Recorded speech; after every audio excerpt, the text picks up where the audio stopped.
Welcome to the Unshakeable Talks with me, Katy Schweiger. This is not just another podcast. This is your girls' chat for business women. I'm going to speak to women in business, and we're not just going to have a normal conversation. We're speaking about what it really takes to build a business, to scale a business, why we are doing business, and what are the real challenges. What are the things no one actually talks out loud? What are the things which are holding us back? And what are the things which are really driving us to do what we're doing? So I believe running a business as a woman isn't harder, but it is different. So it's time we actually start talking about it. Let's get into it.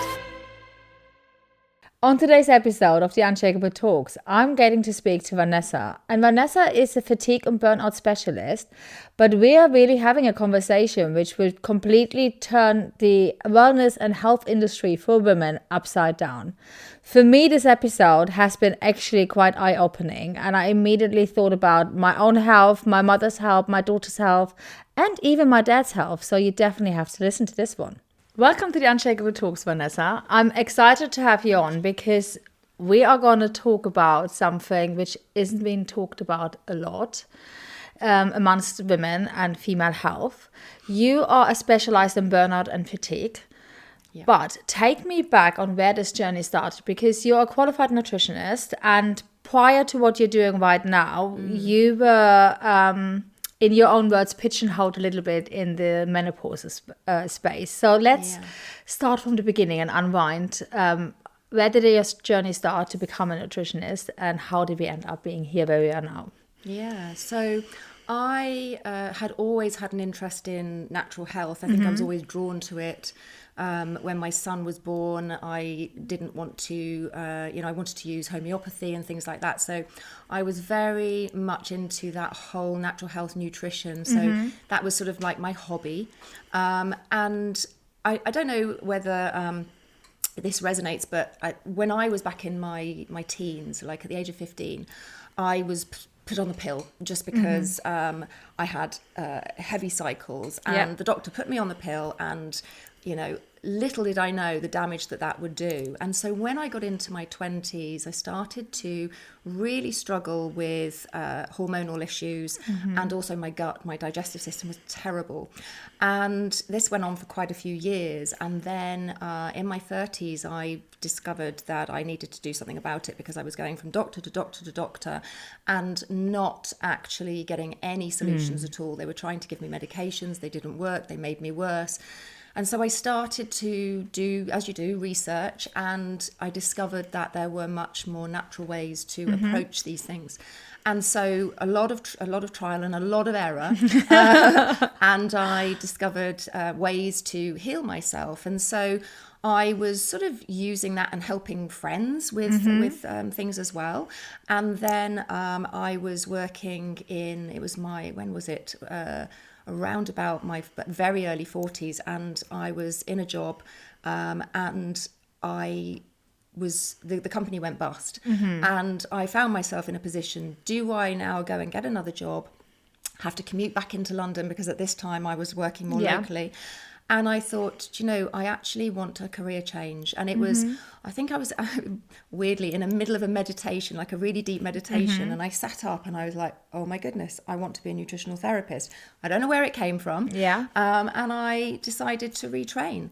And that was the best decision I ever made. And so I moved into nutritional therapy. Took me a few years, obviously, to qualify. I was still doing my marketing work on the side, to keep me going whilst I was doing it. And then I launched my business, and I haven't looked back. Before we speak about this, obviously, you being made redundant was almost a catalyst moment where you could kind of do something else. Do you think you would have taken that step if you wouldn't have been made redundant? Probably not at that time. Certainly, I think I may have done later, but then I think about it. If I had stayed doing what I was doing, and you've done something for a long time, earning decent money, to make that change is you need something, you need a catalyst. So would I have had the confidence to later? I'm not sure. I probably wouldn't. I think that that happening was just happened at exactly the right time for me. And you chose nutrition. You're not quite sure where it came from. It's probably also because you always had this underlined interest in wellness and well-being. Yeah. You qualified as a nutritionist therapist, and I suppose you've done what most would do. You niching down in an area which at the time seems like it's needed. And in your case, is where you found yourself in this menopause, pre-menopause space. Yeah. I know you're not really moving in this space right now, and I know you have quite strong opinions about this space, and I really would love to encourage you to share them, because this is what really drew me to our conversation, because I'm a woman of that age. I very much are involved in that space personally. And I absolutely loved hearing a different perspective. So if you don't mind, let's get into this. Yeah, absolutely. I started, when I first qualified, I was a generalist, as most of us are, because we're not taught the business side of things in nutritional therapy. But very quickly, with my marketing background, I knew I needed to niche. And at the time, I was in my early perimenopause years, and I didn't have many symptoms. I was lucky because I'd done a lot of the work previously, but I did have hormonal headaches. So I started sort of looking into this, and I thought, there's this is before menopause became this massive marketing, everyone had jumped onto the bandwagon. And so I decided that was the area I wanted to specialize in. And as I got into it, I was doing it for a few years, and then Davina McCall did her program on menopause, and it was absolutely needed. I don't dispute that one moment. It is very important conversation, and it's really helped women. But what it has done is it has created this saturation of people jumping into the market, and there is a very big, I don't know what the word I would use, but there's a big push towards HRT being the panacea, the answer to everything.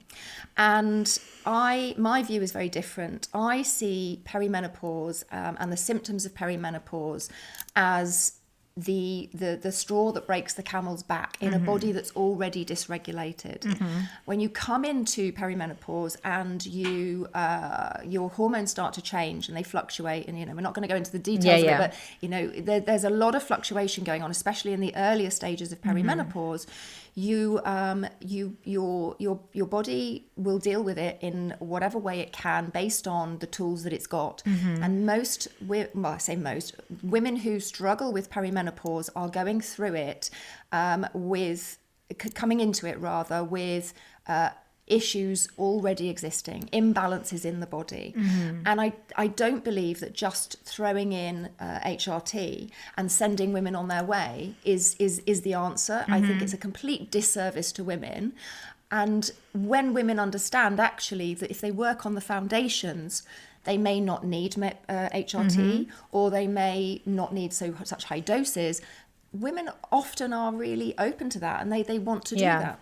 Because there's a side effect to HRT as well, which we're all kind of scared about. But I think there is can't come up with the word to use, but I think there is a little bit of a danger of HRT. For me, I am on HRT. I'm on bioidentical HRT, and I've chosen that path because I wanted something specifically for me, which my body is depleted in. So I was very much, I wouldn't say I've done an enormous amount of research, but it took me quite a few years to go on this. I really looked into this. I didn't just want to have the sticking plaster in general. I also think I'm someone who is generally quite healthy, or if something doesn't feel quite right, I kind of look into where this could come from. And I think this is why I was so interested in the work you're doing, because there is a lot out there, isn't there? I mean, let's be honest. We are being oversaturated.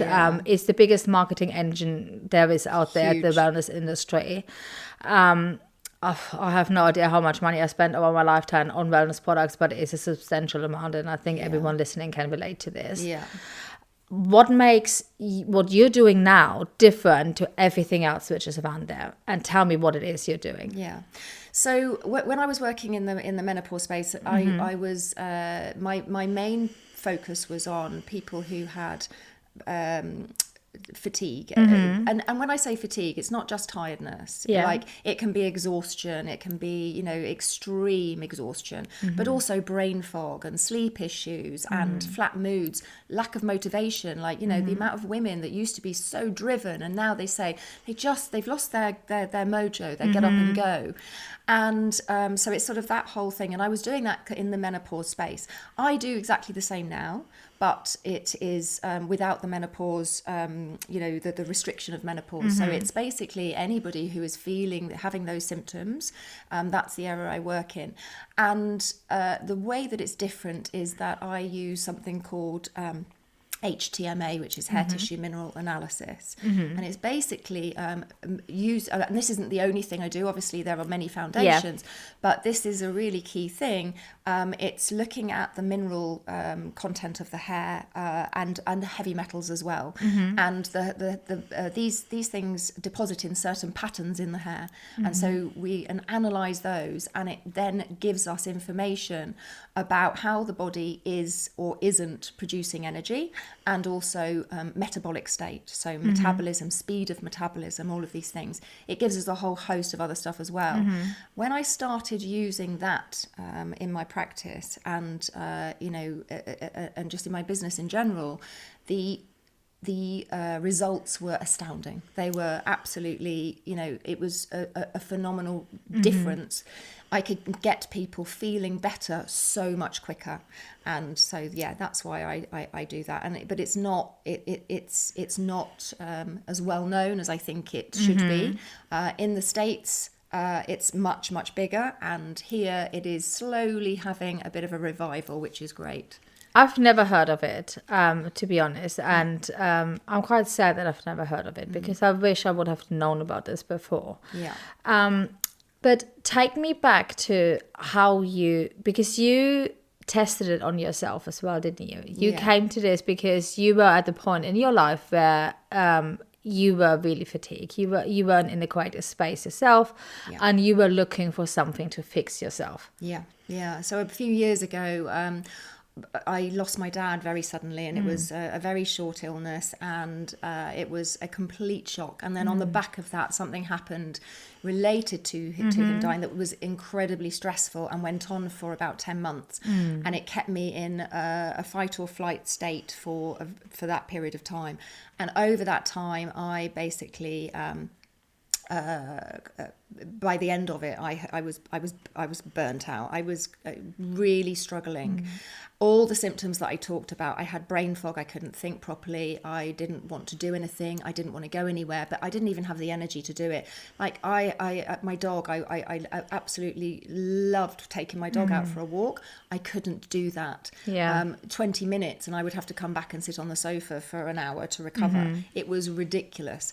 And bear in mind, I was a nutritional therapist, so I was, feeling like, why can't I fix myself? Why can't I get myself better? I ran blood tests, I ran other tests that I was using with clients, like hormone tests, and I was still not getting any results. And I was hardly working because I was feeling so bad, and I was just doing some research. I'd heard about this test, and I'd wanted to look into it, and I thought, I'm gonna look into this, and I ordered it and I ran it. Excuse me. And I ran it, and I got the results back, and I got somebody who was trained in it to help me interpret it. And what I saw and what I learned from it was just a game changer, because there was actionable things that I could do to make changes, and within a few weeks I started to feel like I was coming back again. It's really, really quickly. And are there certain minerals we as women particularly are short of or have too much of?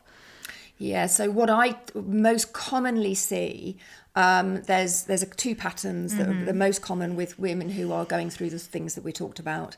There's one which we call a slow oxidation, and basically you've got very high calcium usually, where calcium has built up in the tissues in the body instead of in the bones and teeth where it should be, and it basically slows you down. It completely affects your metabolism, and it numbs you. It can make you feel very flat. Alongside that, magnesium is usually either very high on the test, which means a loss pattern, which basically is low, or very low. And then sodium and potassium are the two other minerals. So it's those four, we call them macro minerals, and they are absolutely critical. The other pattern I see is where all of them are completely burnt out. All four very, very low, and we call it a four lows pattern. And that is another pattern that I see a lot. So those are the four. I mean, there are many other minerals that are very important, but those are your key minerals. And if you don't get those right first, it's really hard to get the others to move anyway, because they're so important. So as a nutritionist, obviously we know we can do a lot with food and the way we eat. And I think as a society, we bark on about what you should be eating, what you shouldn't be eating. And supplements is a huge money-making industry in general. So I take magnesium. I have taken calcium. I think those are like the standard thing. Potassium, eat an extra banana a day and then you get your potassium. So I think some people may listen to this and think, but I do all of those things. Why would I need to do this test? And the reason I'm asking this is because I'm linking it back to the HRT I'm doing. Normal HRT, as far as I know, has everything in there, has also always estrogen in there. I, for example, I'm not depleted of estrogen whatsoever. So for me to take a supplement which has estrogen in it would actually be quite bad. Wouldn't be good for my health. So often that's the problem. Yeah, and that is the problem, because estrogen itself is not a problem, but if you have too much of it in your body is a problem. Yeah, and I suppose this is the same when it comes to minerals. So what you're doing, the testing you're doing, is what you can either have the test done and have an analysis done with yourself. That would be the entry level. Or you could work with yourself for a longer period of time where you also get your minerals made specifically for you. Is that correct? Yeah. So you can get do a test and just look at what's going on in the body and see whether there is a depletion in the body. But the thing that really moves the needle for most people is to get a formula made, which is basically made according to your test result. It's not, we don't even have it in the UK. It's something, I work with a company in North America, and it's we actually formulate mineral formulas with vitamins as well that you need, because minerals have cofactors. They have certain things that we need that's needed in the body. For example, calcium requires vitamin K2, magnesium, vitamin D in order to deposit into the bones and teeth. And a lot of people are just given a calcium supplement and not ever told that. And so you're taking something that is then building up in the tissues and not going where you want it to be. And these formulas have got all sorts of things in, but it's made just for you. It's like a personalized, bespoke powder, and that really is something that makes an incredible difference. Of course, you can do it with individual minerals too and sort of piece it together. It's just a little bit harder to do. So from a business perspective, I'd like to take this back from a business perspective. Obviously, you coming from a marketing background, corporate background, was made redundant, trained as a nutritionist based on your passion as well.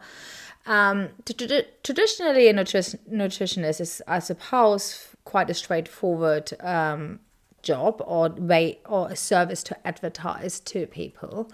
What you're doing now, I would like to think it's a little bit more different, because it's quite niche. It's very needed, but there's not a lot of conversation around this yet. So building your business, running your business, what are the general struggles you come across? What are the difficulties you find when it comes specifically to messaging?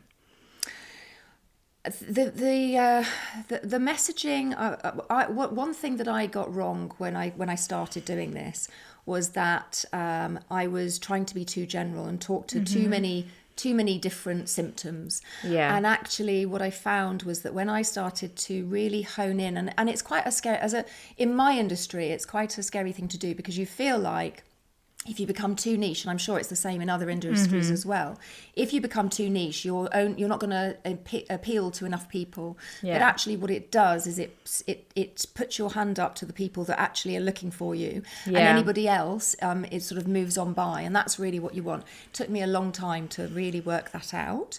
And even in menopause, I got it wrong for a long time. I was a generalist in menopause. And it took me a while before I realised, actually, my story is about fatigue and burnout.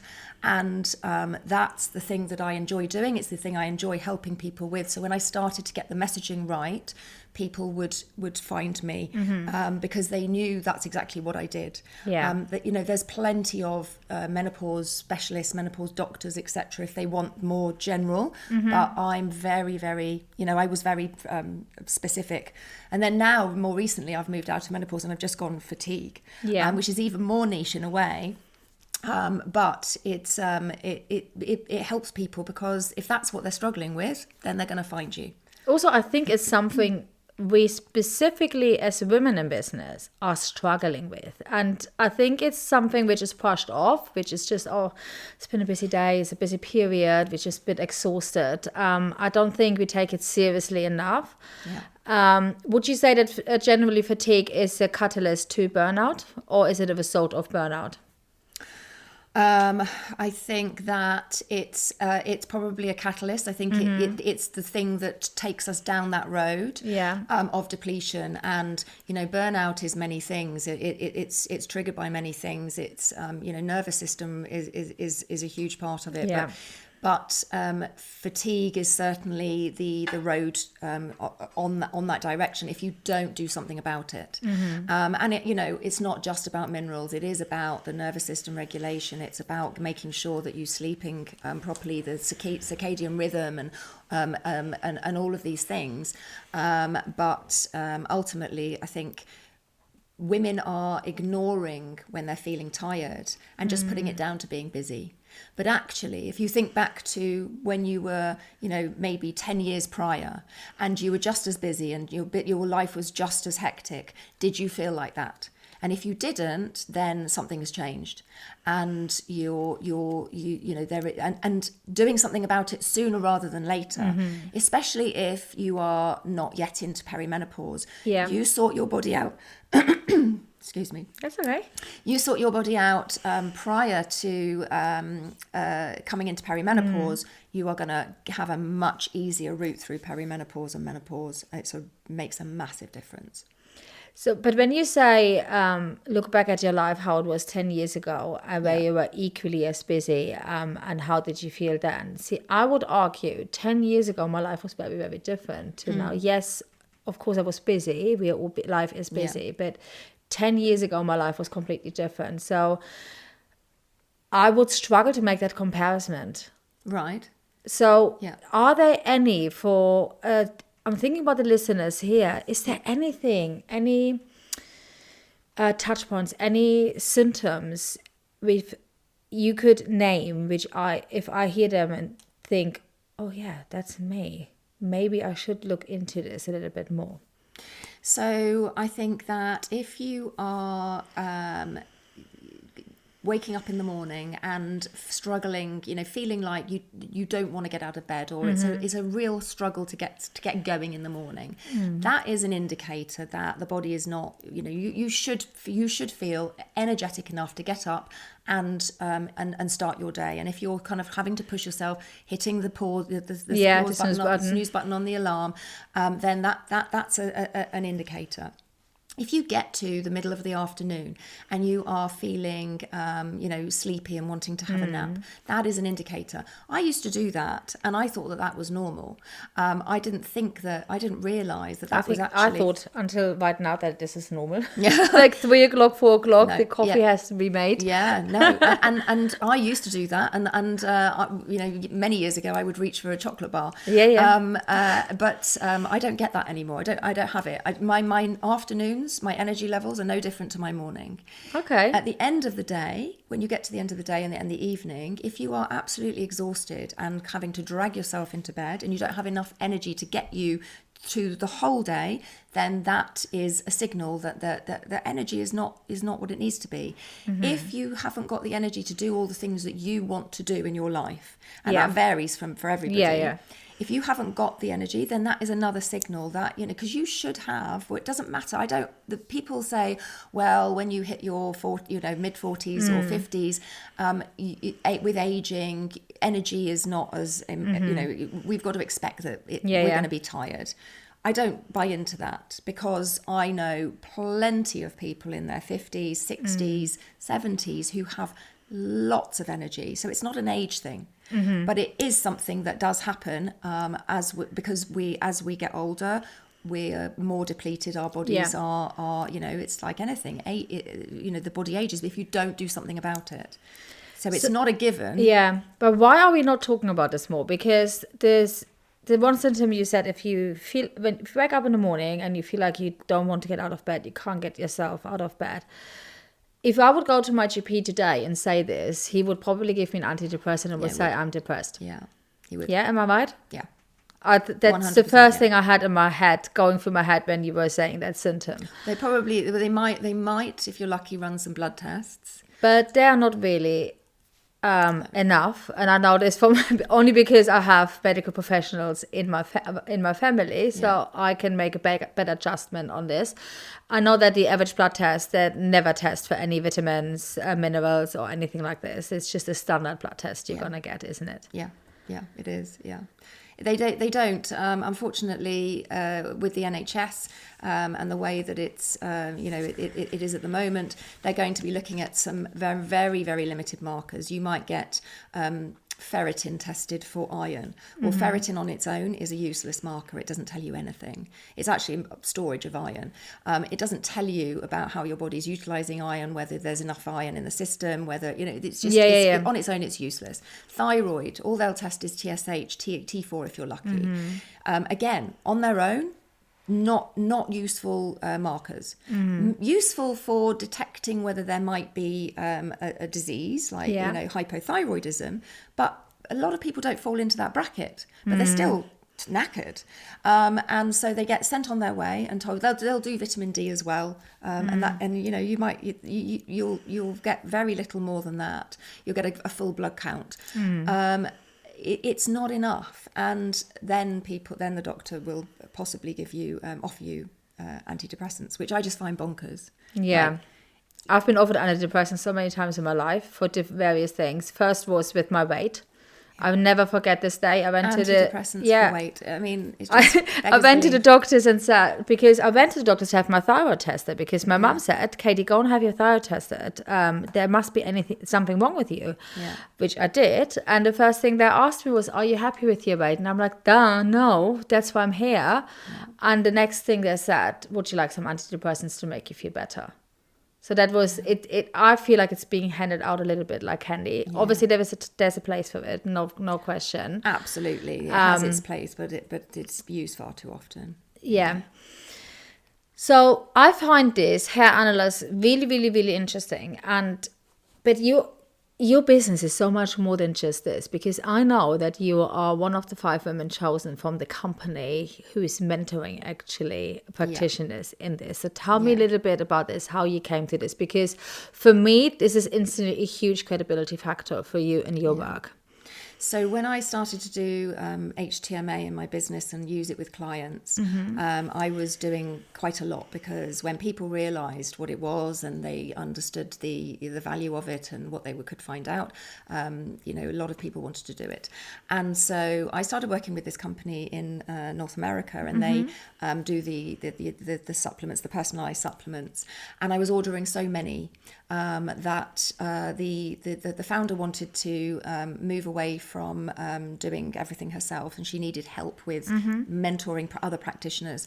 So she selected, she asked if a group of us would like to basically be mentored by her, and she's one of the leading people in HTMA in the world. And so she asked me, and I jumped at the chance because I was like, wow, this is such an opportunity, and spent 2 years training with her. And and so now I actually mentor other practitioners. So if practitioners want help with analysis of the test, I do that for them and help them with it, and that's through one-to-one, in a group, etc.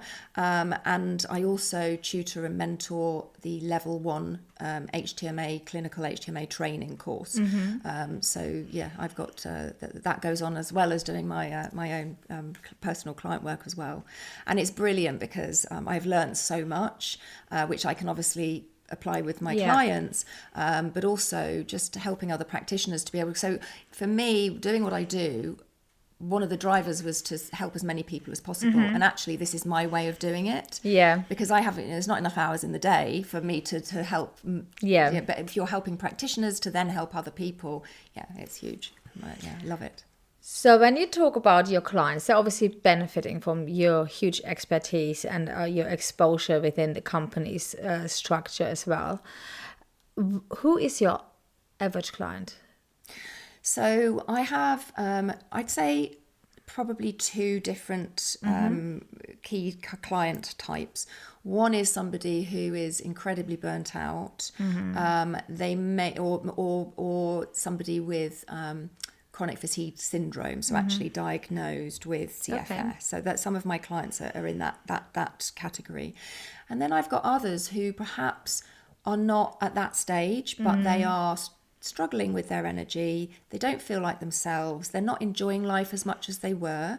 They really want to, sort that out and make sure that they don't dip down any further. So there's kind of, there's two types of clients. And they are generally women who have historically been get up and go women. They might be career women, they might have their own business. They generally, driven women who are noticing that they don't have what they used to have and they want it back. And are there generally women who tried everything else? They've tried everything else, yeah. And most of them have certainly gone to the GP, had the blood tests.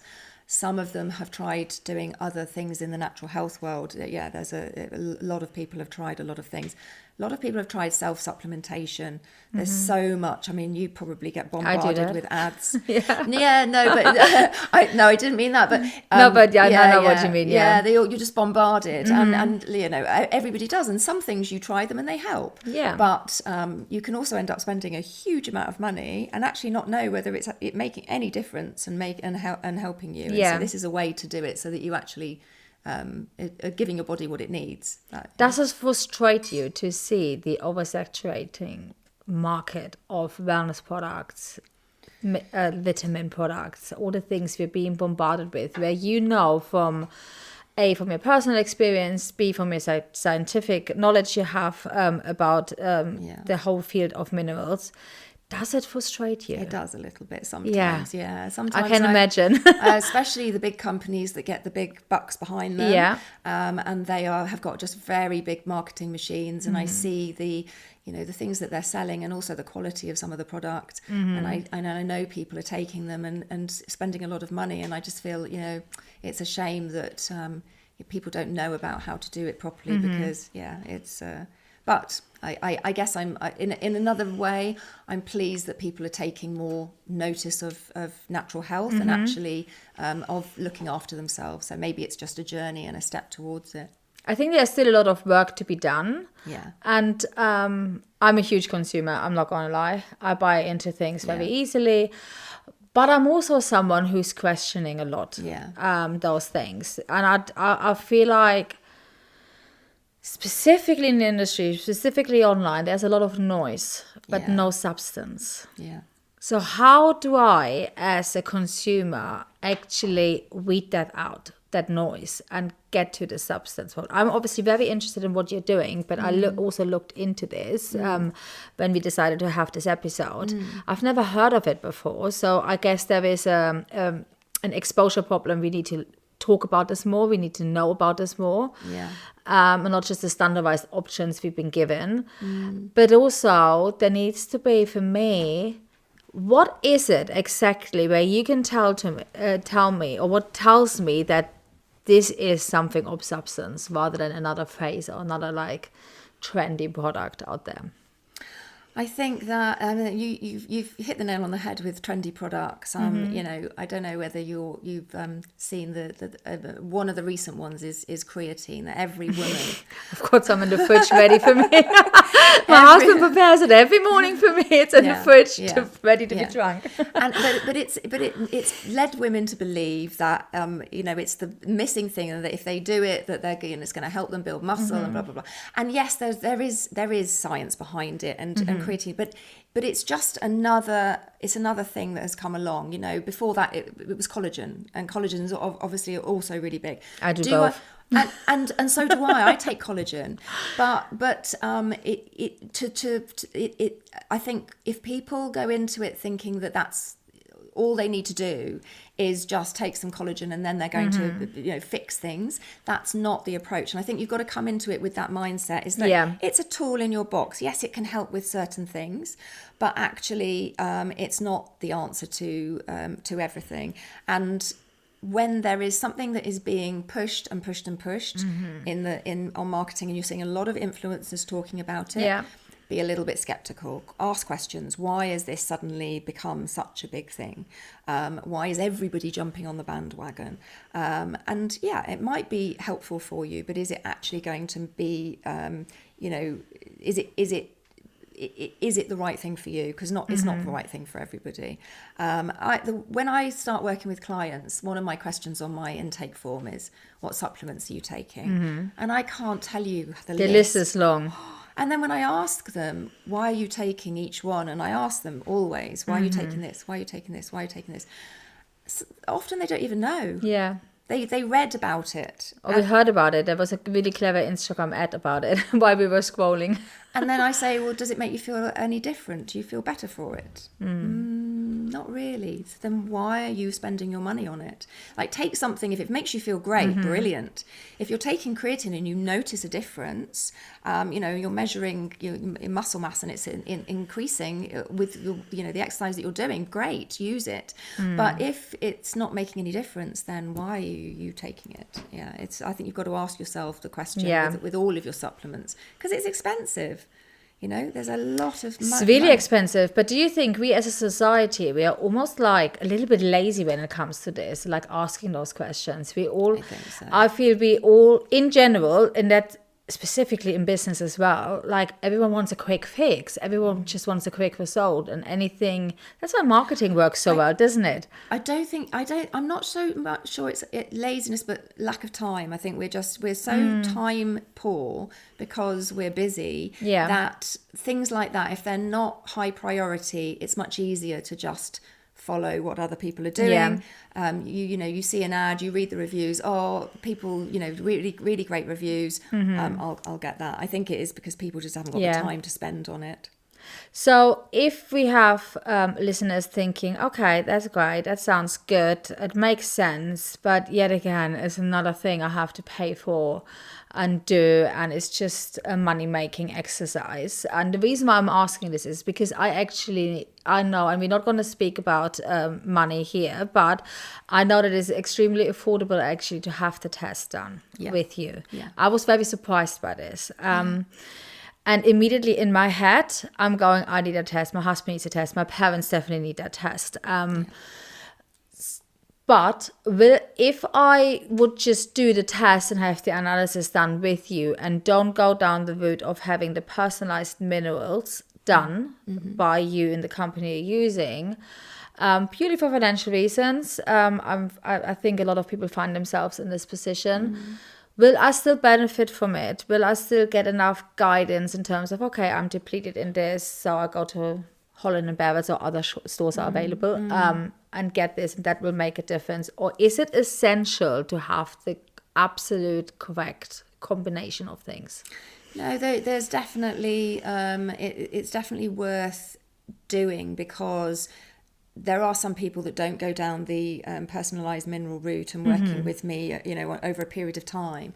There are still things that you can do, even from food perspective. Yeah. Understanding the foods that you need to eat more of and the foods that you need to cut down on. So there's always benefit to it. And, not everybody can afford to do the period of time working with me, but most people can afford to do, they're already spending money on supplements. So actually just tailoring the supplements to the right ones makes a massive difference. So yeah, for me, it's a no-brainer test, because the results that you get and the insight that you get, you can't get it from anything else. There's no other test that gives you that. That's not to say I don't think blood work is very useful, but proper blood work. Proper blood work. Yeah, like detailed blood work. We're not just talking a couple of markers. Yeah. I usually ask some fire questions at the end. I would like to do it differently today, because I just remembered one thing we spoke about in our pre-call, which I found really interesting, and I think that's really interesting on mentioning it. We had a whole conversation about menopause and symptoms and fatigue and burnout, and that's something which is really prevalent within women specifically, and ambitious women as well. But actually making sure that your minerals are on a perfect balance, on a good balance, that is important for a lot of other conditions. And one of being, correct me if I'm wrong, but it's ADHD. Yes. It can make a huge difference for people who suffer with ADHD. Yeah.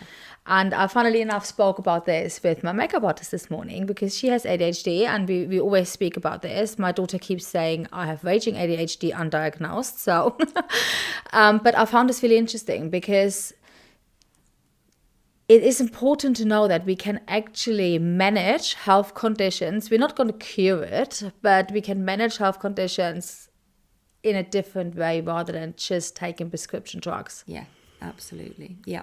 So the mineral test that I run is not just for fatigue, as you said. It's a health screening tool. So it helps us to see things that that are going on in the body that we wouldn't normally be able to see. And with things like ADHD, there are correlations with certain metals, and that's heavy metals, but also light metals, and one of those is copper. And I talked about the fact that there are so many women who are unknowingly copper toxic, and the reason that happens is because there's multiple reasons, but one of the reasons it affects women more than men, as a rule, is that there is a correlation between estrogen and copper. The two move in tandem. So when you have high estrogen, the body doesn't release copper, and it actually holds on to it. Okay. And if the body hasn't got the strength to detox it, then it gets built up in the body, and it gets stored in two main places, which is the liver and the brain. And copper is an excitable mineral, so it's very it basically excites the brain. And if you have too much copper in your brain, then it can cause all sorts of things, one of them being not cause, but it's contributory to to ADHD, anxiety, and a whole host of other mental health issues, actually. But also there's metals as well. So heavy metals like arsenic, mercury, aluminium is another one, often seen with ADHD. So just doing that test can actually give you some insight into whether that's a contributing factor, and it's something that you can actually do something about, rather than just medicating and trying to suppress, which is what ADHD medication does, is actually to try and help the body to rid itself of some of the things that are driving it. I think that's super interesting. Yeah. Unfortunately, we're coming to the end of the episode. So I do ask always the same question at the end, and I would like to extend this to you as well. So if you could go back and give yourself one brutally honest piece of advice, your younger self, what would it be? Yeah, it's a really good question. For me, it would be to be as authentic as I possibly can in my later life. Authenticity is so important. People spot it and they notice when it's not there. and not to be scared of taking a stand on whatever you believe in, whether that's wherever that is in your life, and sticking by it and not being worried about what other people think. I think for so long, especially with me and my business, when I started doing what I do, I was constantly limiting myself because I was scared of stepping outside the box and speaking my truth. And it's only when I started to, that people who didn't agree with me moved on, and people who really resonated with me followed me more. And that most of my clients, that's one of the things they say to me, is that they like what I say and they agree with it. So that would be my message to my younger self, is be authentic and don't be scared to stand up for what you believe in. Thank you for coming on the Unshakeable Talks. You're welcome. Thank you very much for inviting me. Thank you for listening to the Unshakeable Talks. Please make sure to give us a follow and come back next week for another great conversation with another amazing woman. But I also want you to come to my event I'm hosting very soon. If you like listening to my episodes, if you like meeting the women I'm putting on the Unshakeable Talks, you will absolutely love my event, because you're actually going to be in the room with the women from the podcast or women who do similar things. Tickets are only £10 and everything goes to charity. A charity I chosen because it aligns fully with the values of the Unshakeable Talks and with myself. The link is in the show notes. Get your ticket now.